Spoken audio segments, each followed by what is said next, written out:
এই জয়দেব এদিকে আয়। বেটা পালিয়ে পালিয়ে থাকছে তখন, এত বড় একটা ইয়াং ম্যান, এতগুলো সব ছেলেপেলে কাজ করছে। আজকে কলা গাছে শান্তিস্বরূপ সঙ্গে ও কল দিয়েছিল, আর এই বেটা তখন থেকে পালিয়ে পালিয়ে থাকছে। ওর গলার মধ্যে প্যাঁচাতো সাপটা। তো এখানে মাটি কাটছিল লেবাররা, ওরা দেখেছে, দেখে ভয় পেয়ে গেছে। আমরা এসে এটা উদ্ধার করলাম। একটা দাঁড়াসকে দেখে ওরা গোকরো ভেবেছিল, কোয়াইট ন্যাচারাল, খুব স্বাভাবিক। ওর কালারটা যেটা একেবারে গোকরোর মতন কালার, কিন্তু ওরা বুঝতে পারেনি। যাই হোক, আমরা দুটো দাঁড়াস এর মধ্যে ছিল, উদ্ধার করে আমরা এখানে পাশে ছেড়ে দেবো। Thank you very much. সিওসিটির তরফ থেকে এসেছি জয়দেব, আমরা তোদের সাহায্য করছি তো অবশ্যই। হ্যাঁ, এর আগেও করেছি। ঠিক আছে, আমরা ভালো মানুষ। আমাদের বাড়ির পাশে আমার বন্ধুর বাড়ি শোভন রায়, ওর বাড়িতে একটা দাঁড়ার সাপ ঢুকেছিল, অপূর্ব দেখতে, হলুদ রং। তো ওদের কাজের লোকটা খুব প্রচন্ড ভয় পাচ্ছিল। যাই হোক, ওটা ধরে আমার বাড়িতে এখানে ছেড়ে দিচ্ছি। এইসব সাপ যত থাকে তত ভালো পরিবেশের। স্যার, আজকে আমরা চলে এসেছি স্যারের কাছে, পরিচয় পর্ব নিয়ে কথা হবে, তোমরা দেখতে থাকো। হ্যালো বন্ধুরা, ওয়েলবিং উইথ সুরভি চ্যানেলে তোমাদের সবাইকে স্বাগত। এ সপ্তাহের অতিথি আমাদের সঙ্গে অলরেডি উপস্থিত হয়ে গেছেন, তোমরা অনেকেই তাকে চেনো। আমাদের সকলের খুব প্রিয় স্যার মরুত দেব। স্যার সম্পর্কে পরিচয় আমি তো অনেক রকম ভাবেই দিতে পারি, কিন্তু স্যারকেই বলবো। স্যারকে কেন আমরা স্যার বলি এবং স্যারের এই মুহূর্তে যে কাজের এরিয়া, সেই জায়গাতে স্যারকেই বলবো যে আপনি একটুখানি আমাদেরকে বলুন যে আমরা আপনাকে ভালোবেসে কেন স্যার বলি। প্রথমেই এত জটিল প্রশ্ন। আসলে তোমরা কেন স্যার বলো সেটা তো তোমরা বলবে। আমি তো আমার নিজেকে যেটা সবার সামনেই বলি, সেটা হচ্ছে আমার পরিচয় একটা মেঠো মানুষ। কারণ আমার সারা জীবন যেটা চলেছে সেটা মাঠে ঘাটে জলে জঙ্গলে চলেছে। সে বিষয়টা হয়তো আলোচনার পর্বে আসবে। তা হ্যাঁ, পেশাগতভাবে আমি শিক্ষকতা করতাম, সেখানে অনেকেই আমার ছাত্রছাত্রী রয়েছে। দীর্ঘদিন হলো আমি অবসরপ্রাপ্ত। এখন অবসর বলে আমার কিছু নেই, বরং আরো ব্যস্ত হয়ে পড়েছি। তবে সেই সময় যারা আমার কাছে পড়াশোনা করেছে তাদের সাথে অনেকে এখনো যোগাযোগ করেছে। তারা আমাকে যে কোনো কারণেই হোক ভালোবাসে, খোঁজ খবর রাখে। যেহেতু শিক্ষক ছিলাম, কিছু হয়তো তাদেরকে শেখানোর চেষ্টা করেছি, সেই অর্থে তারা আমাকে স্যার বলে, এইটুকু বলতে পারি। একদমই।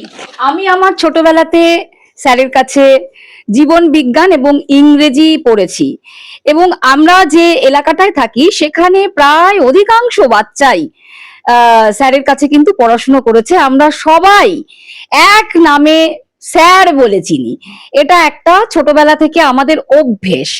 এবং স্যার কিন্তু সেদিক থেকে দেখতে গেলে আমার বাবার বন্ধু, তবুও আমাদের সঙ্গে আজীবন ওনার সম্পর্কটা স্যারের মতোই। এবং এই নামটা আমরা খুব পছন্দ করি। স্যারের আরেকটা পরিচয় আছে, ছোট বয়স থেকে আমরা দেখেছি উনি সাপ খুব ভালোবাসেন। এই ভালোবাসাটা একটা অন্য রকমের পর্যায়ে। স্যার, আমি কি কথাটা ঠিক বললাম যে সাপ খুব ভালোবাসেন আপনি? সাপ নিয়ে আপনার যে কাজকর্ম সেগুলো সম্পর্কে একটু যদি বলেন। হ্যাঁ, এটা তো প্রচুর, এই প্রশ্নটা আমার শুনতে হয়েছে। যদি সত্যি কথা বলতে হয় তাহলে সাপ নিয়ে আমার কিন্তু আগ্রহ ছিল না। একটা ঘটনা আমাকে এই জগৎটায় নিয়ে এসছে, সেটা খুব মর্মান্তিক ঘটনা। ঘটনাটা কি বলবো? হ্যাঁ হ্যাঁ হ্যাঁ, একটু আমরা শুনতে চাই। আমার বাল্যবন্ধু ছিল রসুল মিয়া, একদম উল্টো দিকের বাড়ি, আমাদের পাশাপাশি। আমরা খেলাধুলো করতাম, আমার বাড়িতেও খেত, ওর বাড়িতে ওর মা আমাকে খেতে বলতো। এটা আমি যতগুলো আজ পর্যন্ত সাপের উপরে বই লিখেছি, সেখানে আমি রসুলের কথা না লিখলে আমার বই শুরু হতো না, আমি লেখা শুরু করতে পারতাম না। তো কারণ কি, ওর নামটা আমার চলে আসে। কারণ আজকে আমাকে যদি 10 জন মানুষও চেনে, সেটা রসুলের জন্য চেনে, কারণ রসুলের জীবন দিয়ে আমাকে এই জায়গায় নিয়ে এসছে। আমি সাপে আগ্রহ ছিলাম না, বরং বলা যায় সাপ ভয়ই পেতাম। আমার বাবা এবং কাকা ডাক্তার ছিলেন। কাকা এনআরএস এর অ্যানাটমি ডিপার্টমেন্টে ছিলেন। তো আমার বাবা 1968 সালে মারা যায়, 31শে মে। যাই হোক, তো তখন আমি সিটি কলেজে পড়ি। আমি বায়োলজির ছাত্র, তোরা তো জানিসই। 1969 সালে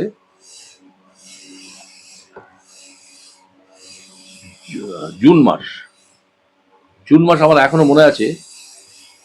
কলকাতা থেকে, শিয়ালদা থেকে 8টা 10-এ রানাঘাট লোকাল ছেড়েছে। আমি 8টা 10-এর ট্রেনটা ধরেছি। 8টা 10, 15, 20 নাগাদ চাকদাতে এসছে। তারপরে আমার হাতে টর্চ ছিল। তখন এখানে সব জঙ্গল ছিল, সরু মাটির রাস্তা, কোনো পাকা রাস্তা ছিল না। তো সেই জন্য আমরা সাপ ঠাপ তো ছিলই। তো আমার হাতে একটা ছোট টর্চ ছিল। আমি টর্চ জ্বালিয়ে সরু রাস্তা দিয়ে আসছি। পাশে বাঁশ বাগান ঠাকানো পড়ে। যাই হোক, এসে আমি বাড়ির কাছাকাছি আসতেই দেখি আমাদের উল্টো দিকের বাড়িটাই ওদের বাড়ি ছিল। আরো অনেক পরিবার ছিল ওদের। তো রাস্তার মধ্যে খুব মহিলা পুরুষরা চিৎকার চেঁচামেচি করছে। আর মনে হচ্ছে আমার দূর থেকে কোনো একজন লোক বোধহয় রাস্তায় পড়ে আছে। তো আমি ফার্স্ট রিয়াকশনে আমি ভেবেছি ওদের বোধহয় কোনো মারামারি ঝগড়াঝাটি এরকম কিছু হয়েছে। যাই হোক, আমি তাড়াতাড়ি আসছি। এসে দেখি, উঁকি মেরে দেখি যে রসুল পড়ে আছে, মুখ দিয়ে গ্যাজলা বেরোচ্ছে। তা আমি বললাম কি হয়েছে? ও তো আমার খুব বাল্য বন্ধু। সবাই বললো সাপে কামড়েছে। তা আমি তখন ভেবেছি যে বোধহয় কিছুক্ষণ আগে সাপ কামড়েছে। তখন সাপ টাপ নিয়ে আমার এত কিছু ধারণা নেই। তাই বললাম তাহলে তো এইটুকু ধারণা আছে, ডাক্তার পরিবার হিসেবে আমি হাসপাতালে যেতে হবে। চলো চলো হাসপাতালে যাব। কিন্তু এর মধ্যেই ওদের ওঝাগুনিনটা হয়ে গেছে, ওঝাগুনিনের কাজটা হয়ে গেছে। এবং আসলে 7:30টার সময় আমি যে রাস্তা দিয়ে এসেছি, বাঁশবাগানের তলা দিয়ে, সেই রাস্তা দিয়ে এসেছিল, অন্ধকারে, খালি মানে টর্চ ছিল না। ওখানে একটা বড় গোকড় জাতীয় সাপ কামড়েছিল। 7:30, দ্যাট ইজ, হয়তো সেখানে মানে তখন রসুল মারা গেছে। তা আমরা তো আর বুঝতে পারছি না। তো আমি শুনে চমকে গেলাম। আমি তাড়াতাড়ি আরেকজনকে নিয়ে একটা ভ্যানে করে আমাদের কোলের ওপরে বসিয়ে ওকে হাসপাতালে নিয়ে গেল। তখন হাসপাতালে ছিলেন মেডিকেল অফিসার কানাইলাল মুখার্জি।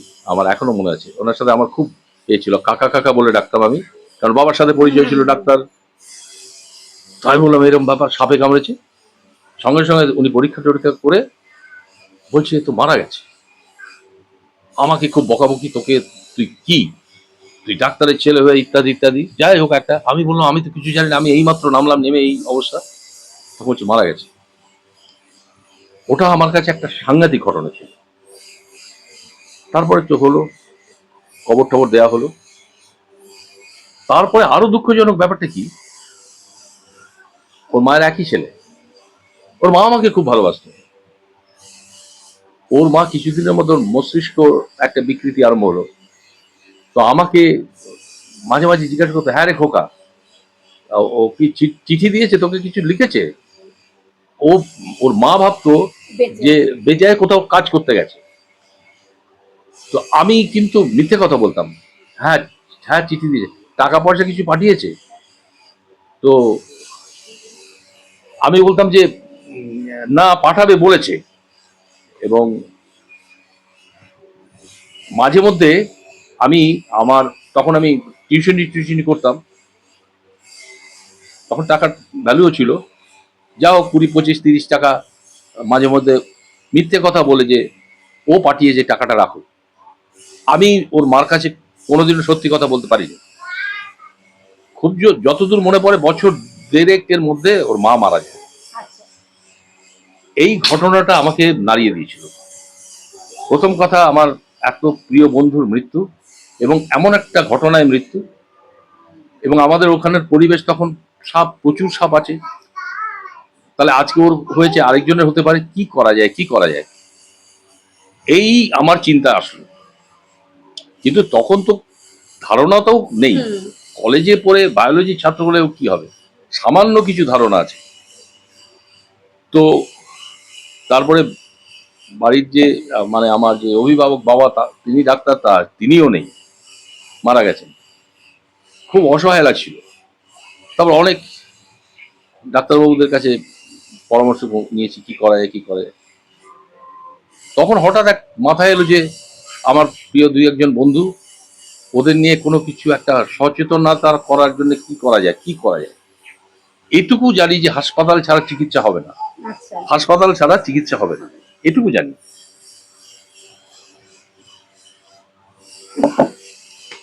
তো আমরা কি করি তখন আমাদের চাকরি তো কেউ করি না, ওই টিউশনির পয়সা জমিয়ে কিছু ওই সাপুড়েদের কাছ থেকে কিছু সাপের ছবি তুললাম, তুলে আমরা ওই পাড়ায় ঘুরতাম।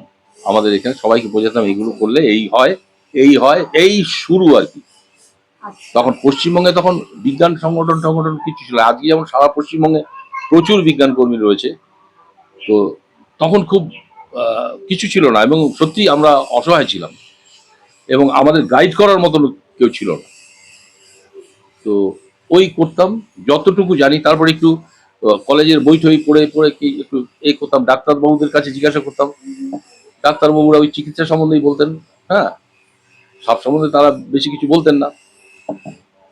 এই করতে চলতে লাগলো।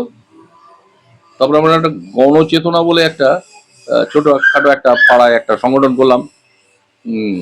সাথে একটু অ্যাডাল্ট এডুকেশনের ব্যাপারটা করলাম, নিজেদের পয়সা দিয়ে স্লেট পেন্সিল অ আ ক খ আদর্শলিপি কিনে করলাম, করে কিছুদের পড়াতাম।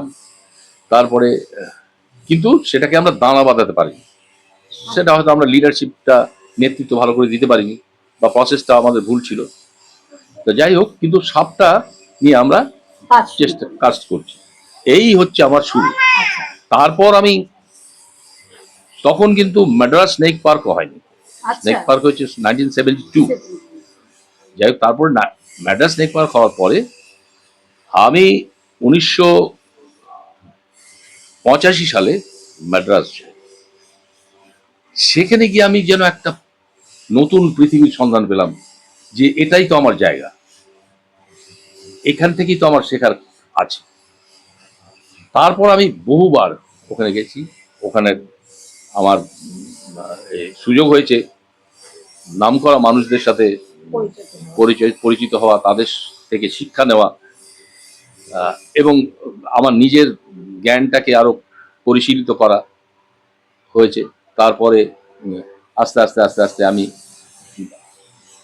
বিজ্ঞানসম্মত পদ্ধতিগুলো জেনে তারপরে আমরা এই কাজ চললো। তারপরে আমাদের কিছু ছেলেপেলেও জুটলো, এই কাজ করলাম। তারপরে প্রথম 1995 সালে আমি ভাবলাম যে সাধারণ মানুষের জন্য, তখন বাংলা ভাষায় বইপত্র ছিল না, পুরোনো একটা অবনী ঘোষের একটা বই ছিল। তারপরে আমি দেখলাম যে একটা বই কেমন সাধারণ মানুষের জন্য লিখলে কেমন হয়। তারপরে 1992 সালে শুরু করলাম, 1995 সালে আপনার তার মানে এই মানে মাদ্রাজের ওই স্নেক পার্ক ঘুরে আসার পরেই আপনার ভেতরে আরো অনেক, হ্যাঁ, ওটা আমাকে একটা নতুন আলোর দেখিয়েছে। হ্যাঁ, যে এই জগৎটা কি বিশাল জগৎ, কিছুই জানি না, এখনো জানি না কিছু। কটা বই আছে, আপনি কটা বই? এখন প্রায় 12-14টা হয়ে গেছে, আরো দুটো বেরোবে, আরো দুটো ম্যানুস্ক্রিপ্ট রেডি। তো তখন ওই 1992 সালে লিখলাম প্রথম বই, সাধারণ মানুষের জন্য সাপ, কিংবদন্তি ও বিজ্ঞান। বইটা খুব হিট করেছে, খুব সহজ ভাষায় লেখা, আমি কোনো হাই একাডেমিক কিছু ব্যাপারটা না করিনি। পড়েছি সেই বইটা, পড়েছি, সাপের সম্পর্কে একদম সাধারণ ভাষায়, সাধারণ মানুষের মধ্যে, খুব জটিলতার মধ্যে না গিয়ে লিখেছি। তারপরে আস্তে আস্তে 57 বছর দেখতে হয়ে গেল, সিন্স 1969 থেকে আজকে 2026। এখানে স্যার একটা জিনিস জানতে চাই, যেমন ধর সাধারণ মানুষের মনের ভেতরে সাপ সম্পর্কে একটা ভয় থাকে, যেটা আপনারও শুরুর দিকে ছিল, একটা ঘটনা আপনাকে নাড়িয়ে দিয়েছে এবং সেখান থেকে জানার ইচ্ছেটা বেড়েছে। তো এই যে 57 বছর ধরে আপনি কাজটা করছেন, আমাদের সভ্যতা এগিয়ে গেছে, রাস্তাঘাটে আলো এসেছে, রাস্তাঘাট ভালো হয়েছে, জঙ্গলের পরিমাণ কমে গেছে, কিন্তু মানুষের মনের ভেতরে সাপ নিয়ে ভয়, এই জায়গাটা আপনি এখন কেমন দেখেন? আগে কেমন ছিল, এখন কেমন দেখেন? কিছু কমেছে, সব কমেনি। এর অনেক রকম ফ্যাক্টর রয়েছে, অনেক কারণ রয়েছে। আমি যতটুকু ভেবেছি সেটা হচ্ছে, আমাদের সত্যি কথা বলতে কি, না, আমি কাউকে কটাক্ষ বা হেয় করার জন্য বলছি না, আমাদের একটা যান্ত্রিক শিক্ষার মধ্যে আমরা আছি। মানে বিজ্ঞান মনস্কতা তৈরি করার জন্য যে ব্যাপারটা, সেটার সুযোগ আমরা পাই না স্কুল কলেজে। তোরাও কতটুকু পেয়েছিস জানি না, তো যাই হোক। তো আর কি হচ্ছে, আমাদের সমাজে এমন কিছু আছে, কিছু ঘটনা, যেমন শিশু বয়স থেকেই আমরা কিছু ব্যাপারে, কিছু বিষয়ে ভয়টাকে তৈরি করে দিই, তৈরি করে বাচ্চা ছোট ছোট শিশুদের মধ্যে আমরা সেই ভয়টাকে ঢুকিয়ে দিই, বসিয়ে দিই। যেমন, বাবা ওখানে যেও না, ওখানে ভূত আছে, ওখানে জুজু আছে। What is that? হ্যাঁ, এটা সাইকোলজিক্যালি ঢুকিয়ে দিচ্ছে। হ্যাঁ, আচ্ছা, ওরে বাপরে সাপ, ওরে বাপরে বাপ। তারপরে আছে ওই এ কি বলে, আমাদের কিছু রূপকথার কাহিনী, কিংবদন্তি, বেহুলা লকিন্দর, তারপরে কিছু সিনেমা, হ্যাঁ, এই সাপ নিয়ে। এবং সেই সিনেমাতে যে কি আজগুবি দেখানো হয় ব্যাপার স্যাপার, সেগুলো আমি দেখেছি যে কি দেখাচ্ছে এরা। কারণ একটা কথা কি হয়, যারা ফিল্ম প্রডিউস করে তাদের মাথায় থাকে প্রফিট, মুনাফা। যেটা লোকে বেশি করে খাবে, যেটা চলতি কথায় বলি আমরা, খাবে, আমি সেদিকেই যাব। মানুষের কি ক্ষতি করলাম মস্তিষ্কের, সেটা নিয়ে ওরা ভাবে না। তোরাও নিশ্চয়ই দেখেছিস, এরকম বহু সিনেমা আছে, যেমন বেদের মেয়ে জ্যোৎস্না, নাগিনী কন্যার কাহিনী, অমুক তমুক, এতে সমস্ত আজগুবি ব্যাপার। হ্যাঁ, তো সেগুলো আমি পার্টিকুলারলি এটা দেখার জন্যে গেছি। বাবা লোকনাথের এটা দেখেছিলাম আমি, পায়রাডাঙ্গা গিয়ে দেখতে গেছিলাম। সে দুধের মধ্যে সাপ এসে খেয়ে নিল, তারপর সে দুধটা বাবা খেয়ে নিল। কিছু ব্যাপার না এটা। সাপ বিষ ওইভাবে ঢালে না। আর সাপের বিষ যদি দুধে মিশেও যায়, আমি যদি খেয়ে ফেলি, আমার পেটে যদি কোনো ক্ষত না থাকে, আমার কিছু হবে না। এটা তো বোঝানো গেল না। ফলে এর থেকে ভয়গুলো পল্লবিত হয়ে হয়ে সাংঘাতিক ব্যাপার হচ্ছে। এখনো শিক্ষিত অশিক্ষিত নির্বিশেষে বলবো, আমরা এই যে রেস্কিউ করতে যাই প্রতি বছর, তুমি একটা জিনিস শুনলে অবাক হয়ে যাবে। 2024 সালে আমরা, আমাদের এই সিওসিটি টিম, চাকদা ওফিওফানা কনজারভেশন টিম, 1030টা সাপ রেস্কিউ করেছি মানুষের বাড়ি থেকে, এবং তাদেরকে আমরা কনজার্ভ করেছি, তাদের উপযুক্ত পরিবেশে, ন্যাচারাল হ্যাবিটেটে ছেড়ে দিয়েছি। প্রতি বছরই আমরা এরকম করছি। এবং যখন নির্বিষ সাপ রেস্কিউ করে, তাদেরকে আমরা বুঝিয়ে দিচ্ছি, অনেক সময় আনসাইন্টিফিক্যালি আমরা তাদের কামড় খেয়ে দেখাচ্ছি যে দেখো, হ্যাঁ, কিছু হবে না। কিন্তু তারপরেও তারা শিখতে চায় না, বুঝতে চায় না, বিশ্বাস করতে চায় না। তারা বলে, না তবুও তো সাপ। এই যে তবুও তো সাপ, এই ব্যাপারটা এখনো শিক্ষিত অশিক্ষিত নির্বিশেষে আছে। রিসেন্ট একটা ঘটনা বলছি। এখানে একজন, আমি নাম ধাম কিছু বলবো না, কারণ আমি কাউকে হেয় করার উদ্দেশ্যে নয়, আমি ঘটনাটা বলছি। একজন উচ্চশিক্ষিতা মহিলা এবং তার হাজব্যান্ডও উচ্চশিক্ষিতা, গাড়ি বাড়ি সবকিছুই আছে। ভোর 7:30টার সময় আমাকে বলছে, স্যার আমার খুব বিপদ, আমার স্ত্রীকে স্নেক বাইট হয়েছে। আমি বললাম যে ঠিক আছে, আপনি সোজা হাসপাতালে যান, আমি আসছি।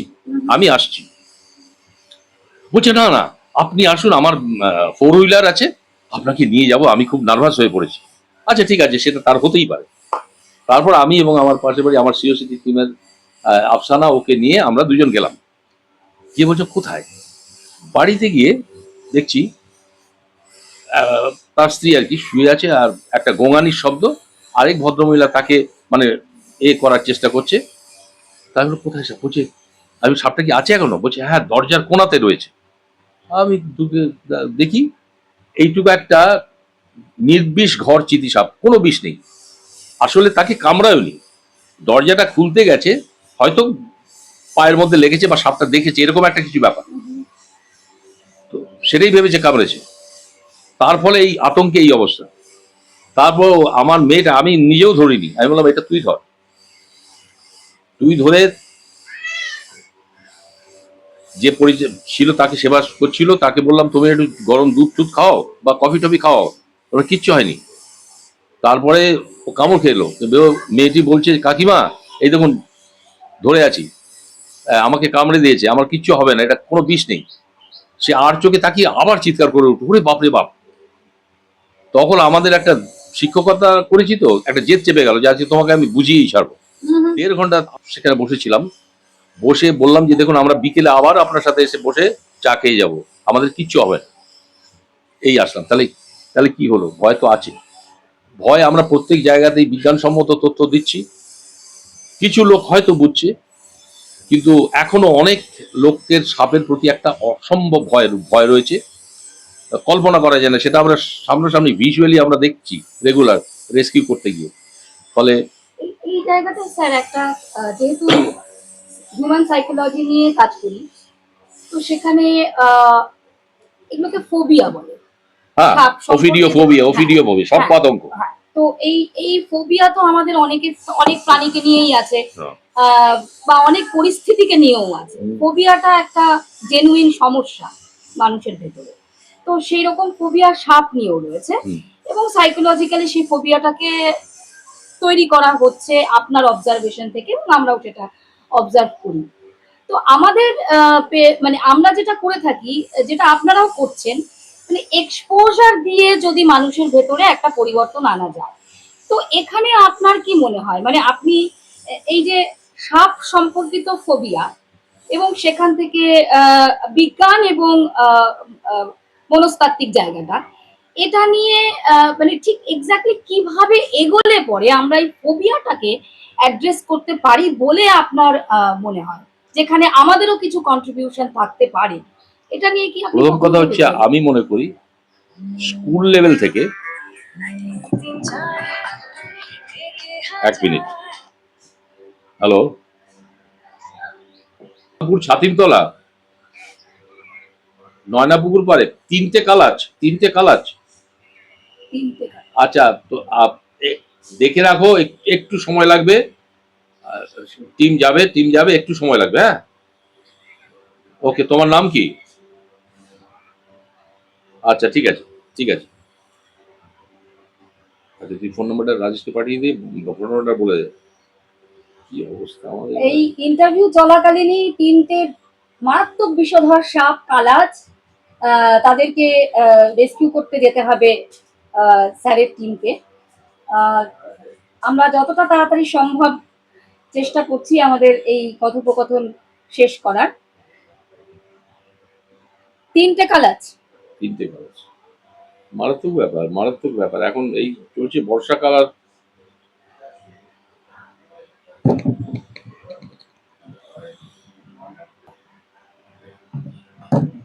স্কুল লেভেল থেকে ছোট ছোট করে সাপের বিষয়টাকে বোঝাতে হবে, বিজ্ঞানসম্মত কথাগুলো বলতে হবে, গল্পের মাধ্যমে ভিজুয়াল দেখাতে হবে, অডিও ভিজুয়াল মাধ্যমে। বিজ্ঞান সংগঠন কর্মীদের অ্যালাউ করতে হবে সেখানে, যাতে স্লাইড শো করতে পারে। আমরা স্লাইড শো করি, আমরা প্রচুর স্কুল কলেজে করছি রিসোর্স পার্সন তৈরি করার জন্য। এটা একটা গেল। পাঠ্য বইতে সাপ ঢুকিয়েছে এখন, কিন্তু সেটা খুব ভালো হয়নি। হ্যাঁ, আরো মানে এই কাজ যারা করে সেই এক্সপার্টসদের দিয়ে বিষয়টাকে, কারিকুলামটাকে তৈরি করতে হবে। আর আমাদের বিজ্ঞান সংগঠনের থেকে প্রতি পাড়ায় আমরা তো করে যাচ্ছি। হ্যাঁ, আমাদের করা শুরু করতে হবে না, আমরা বহুদিন ধরে কাজটা শুরু করেছি। এইভাবে এগোতে হবে, করে যেতে হবে আর কি। তার মধ্যে কিছু হবে, কারণ এই সার্ভেটা তো আর আমরা করতে পারিনি এখনো, যে এত পার্সেন্ট লোকের মধ্যে এত পার্সেন্ট লোক ভয় কেটেছে, এত পার্সেন্ট কাটেনি, এই সার্ভেটা আমাদের কাছে নেই, রিপোর্টটা নেই। আমরা করে যাচ্ছি, কেউ হয়তো বুঝেছে, অনেকেই এখনো দেখছি বোঝেনি। কারণ প্রতিদিন এই যে আসলো, কল আসলো, প্রতিদিনই আমাদের এরকম 24 ঘন্টা সার্ভিস দিতে হচ্ছে। প্রত্যেকটা জায়গায় গিয়ে আমরা সাপটা রেস্কিউ করার পরে বিশেষ কিছু কথা বলে আছি, যে এই সাপগুলো চিনে নিন এগুলো। ইভেন আমরা ছবি দেখিয়ে দিই, এগুলো তো ভয় পাবেন না, মৃত্যু ভয় নেই। এই সাপগুলো মাত্র 4টে সাপ, আমরা বারবার বলছি এখানে 4টে সাপের কামড়ে মৃত্যু হয়, আর কোনো সাপে ভয় নেই, তবুও ভয় পেয়ে যায়। তবুও মানে সাংঘাতিক অবস্থা, ভয়টা যে কি তীব্র মাত্রায় আমরা দেখি সেটা ভয়ে আমরা মৃত্যু হচ্ছে বেশি। অনেক আতঙ্কে তো একজনের সাংঘাতিক অবস্থা, স্ট্রোক মতন হয়ে গেছিল। আতঙ্কে অনেক কিছু দুর্ঘটনা ঘটতে পারে। এই হচ্ছে 4টে সমস্যা। সাপ কি আরেকবার যদি আমাদের দর্শকদের জন্য বলে। 4টে সাপ এখানে, যে গোকরো, কেউটে, কালাচ, চন্দ্রগড়া, এর মধ্যে এর সাথে কনফ্রন্টেশনটা বেশি হয় মানুষের। আরেকটা বিষধর সাপ আছে শাখামুটি, সেটাও তীব্র বিষধর সাপ, কিন্তু সেটা কামড়ায় না বললেই চলে। এবং এটা সাপ খেকো সাপ, এই সাপটা যত থাকে সে অন্য সাপ ঠাপ খেয়ে পরিবেশের ভারসাম্য রক্ষা করে। গোসাপ যেটাকে বলা হয়, গোসাপ আসলে একটা গিরগিটি প্রজাতির প্রাণী।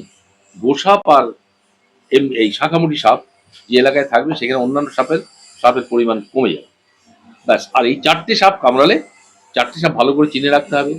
4টে সাপ কামড়ালে কি করব কি করব না, এটা জেনে রাখলে তারা নিজেরাই, আমরা বারবার বলি, তারা নিজেরাই অনেক প্রাণ বাঁচাতে পারে। আমরা এরকম করেছি তো, মুমূর্ষু রোগীকে আমরা বাঁচিয়ে ফিরিয়ে এনেছি। শুধু বিজ্ঞানসম্মত ধারণাটা থাকতে হবে। এর জন্য আমরা মনে করি না যে উচ্চশিক্ষিত হবে, সেই এমএসসি পিএইচডি হতে হবে, না, একদম না, নট দ্যাট।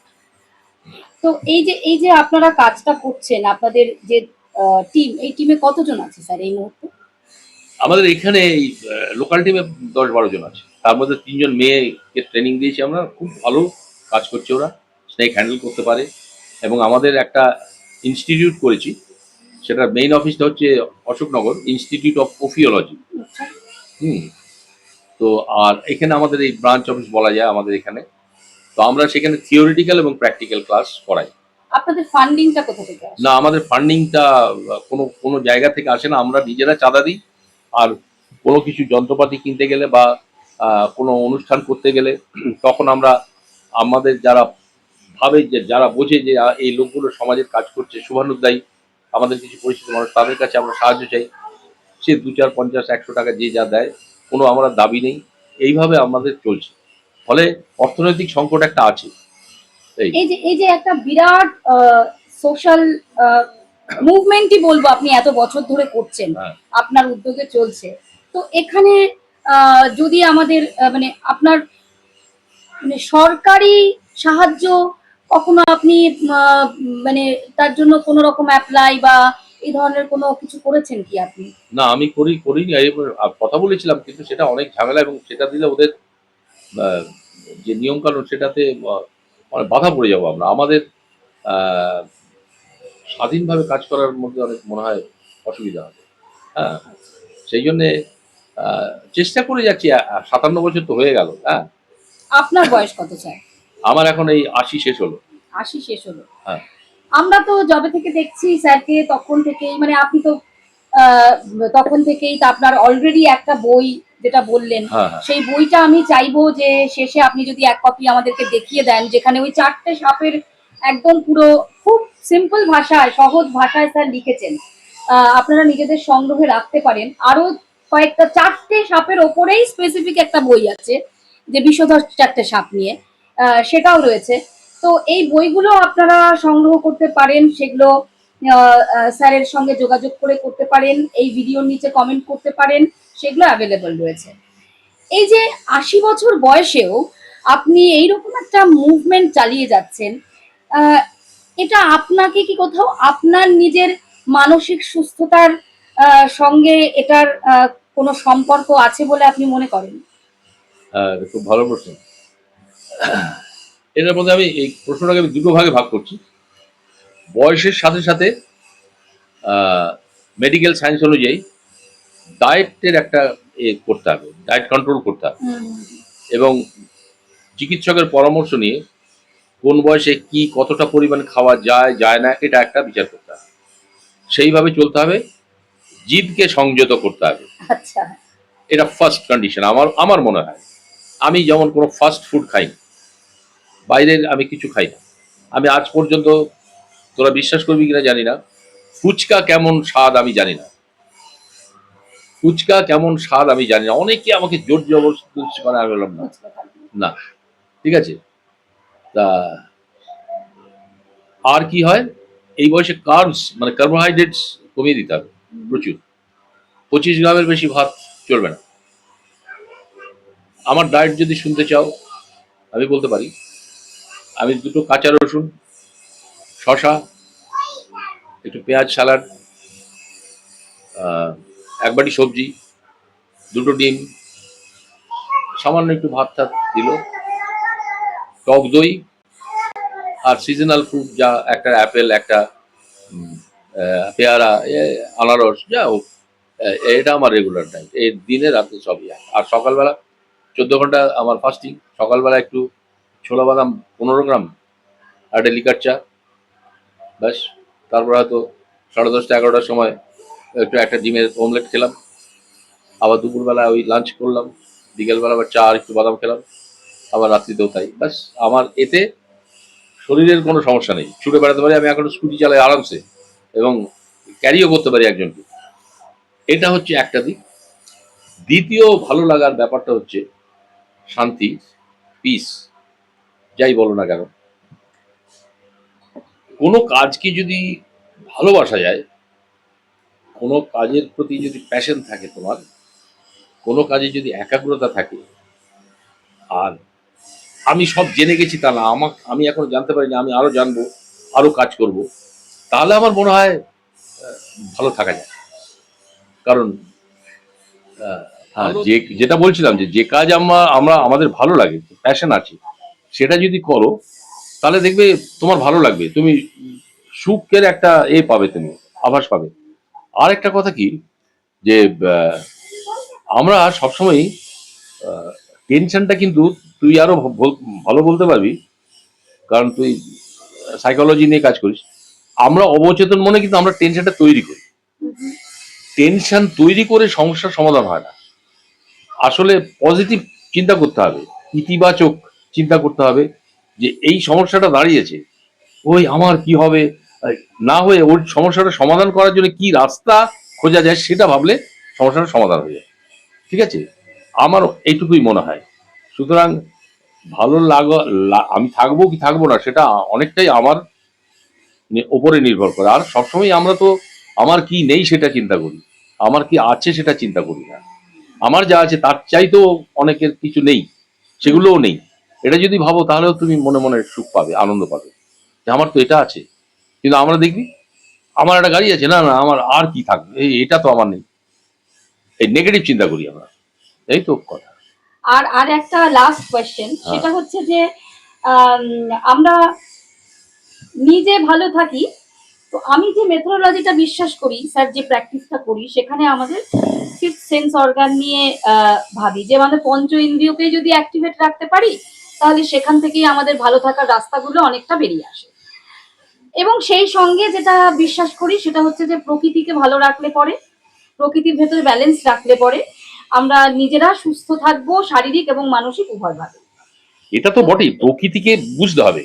প্রকৃতিকে তুমি যদি না ভালোবাসো তাহলে তুমি কিছু বুঝতে পারবে না। আর প্রকৃতি, যে তুমি একটা প্রথমে প্রশ্ন করেছিলে সাপ কেন এত ভালো, আমার কিন্তু এখন সাপ শুধু না, সমস্ত প্রাণীগুলোকেই আমার ভালো লাগে, সমস্ত প্রাণীগুলোকে। আর অনেকে দেখবে আরেকটা কথা আমি এটা দেখেছি, আমি অবজারভেশন করে, ধরো আহা একটা কুকুরের বাচ্চা সুন্দর দেখলে, সাদা রঙের ফকফকে, আহা হা কি বিউটিফুল, কি কিউট, এইসব শব্দ আমরা প্রয়োগ করি। এবার যখনই তুমি একটা হিপোপোটামাসকে দেখছো, জলহস্তিকে দেখছো, বাবারে বাবা কি আগলি, দেখো এই জায়গাটাতে তুমি অ্যানিমেল লাভার হতে পারবে না কোনো। এখানে একটা ফিলসফি আছে।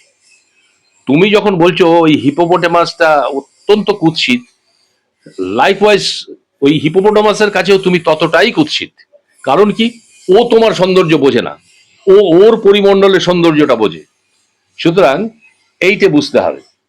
তা না হলে আমি অ্যানিমেল লাভার, আমি একটা কুকুর কোলে নিয়ে অ্যানিমেল লাভার, নো, এটা ফলস আইডেন্টিটি তৈরি করছো তুমি। তুমি অ্যানিমেল লাভার হতে পারবে না।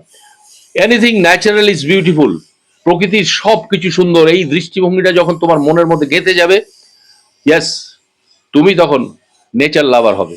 প্রত্যেকটা প্রাণী সুন্দর, তার বিউটি রয়েছে।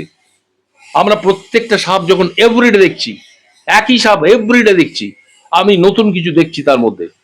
আজকে আরে এই কাণ্ডটা কেন করলো, এই কাণ্ডটা করলো কেন, এরকম হলো কেন, এটা তো আগে দেখতে পাইনি। এই হচ্ছে ব্যাপার। তার মানে এই যে আমরা এখন ভীষণ trending word gratitude for environment, তার মানে গ্র্যাটিটিউডের আসল আমি মিনিংটা আমরা না কোথাও বুঝতে না পারছি আমি এটা মনে করি না। অনেকেই আমি অ্যানিমেল লাভার, আমি নেচার লাভার, হুম। অত সহজ নয় ব্যাপারটা, অত সহজ নয়। প্রকৃতির প্রত্যেকটা, সেই লোকটাই যে বলছে আমি অ্যানিমেল লাভার, সেই লোকটাই হিপোপোটামাসকে দেখে বা একটা ক্রোকোডাইলকে দেখে বলছে কি ডেঞ্জারাস। ওয়াই? তার পরিবেশে তুমি যদি তার খাদক হয়ে যাও, কোনোভাবে খাদ্য হয়ে যাও, হ্যাঁ সে খাচ্ছে, সে ডেঞ্জারাস নয়, সে তার ফুডটাকে নিচ্ছে। সুতরাং এনিথিং ন্যাচারাল ইজ বিউটিফুল, আমি মনে করি। ভীষণ সুন্দর শব্দ দিয়ে আমরা শেষ হ্যাঁ, করছি। যাচ্ছে এনিথিং যাচ্ছে। বিউটিফুল। ছাতিমতলা তো, ছাতিমতলা তো, ও নতুন বার, ঠিক আছে, যাচ্ছে যাচ্ছে। স্যার ভীষণ ব্যস্ত মানুষ, আমরা আরো একদিন আরো একটা নতুন এপিসোডে স্যারের সঙ্গে আসতে পারি, কিন্তু আজকে সাপ রেস্কিউ করতে যেতে হবে, বিশেষ ব্যস্ততা স্যারের রয়েছে। তো একটা বিউটিফুল ওয়ার্ড দিয়ে স্যারের কথা দিয়ে শেষ করলাম, প্রকৃতির সবকিছুই সুন্দর। তোমরা যারা আমাদের চ্যানেল প্রথম দেখছো, তোমাদেরকে বলবো সাবস্ক্রাইব করে নিও, লাইক করো, শেয়ার করো এবং অবশ্যই কমেন্ট করো। সাপ সংক্রান্ত কোনো কিছু জানতে চাইলে এই ভিডিওর নিচে কমেন্ট করতে পারো, স্যার সরাসরি সেখানে উত্তর দেবে। আর আর যারা পুরনো দেখছো তাদেরকে বলবো যে তোমরাও কিন্তু আমাদের এই পডকাস্ট গুলোকে শেয়ার করো, এবং তোমরা কি টপিকে শুনতে চাইছো, কোন ধরনের গেস্ট চাইছো, সেটা যদি জানাতে থাকো তাহলে আমরা সেরকম ভাবে তোমাদের জন্য বিভিন্ন মানুষের কাছে পৌঁছতে পারি এবং তাদের সঙ্গে কথাবার্তা বলতে পারি। ধন্যবাদ স্যার। এবং আমি আপনাকে বলবো যে এই ভিডিওটার সঙ্গে আমরা একটুখানি আপনার ছবি শেয়ার করব, সেগুলো আমি স্যারের কাছ থেকে নিয়ে আমরা এখানেই তোমাদেরকে স্যারের বইয়ের লিঙ্কগুলো যদি থাকে আমরা দিয়ে দেবো। থ্যাংক ইউ সবাইকে, ধন্যবাদ।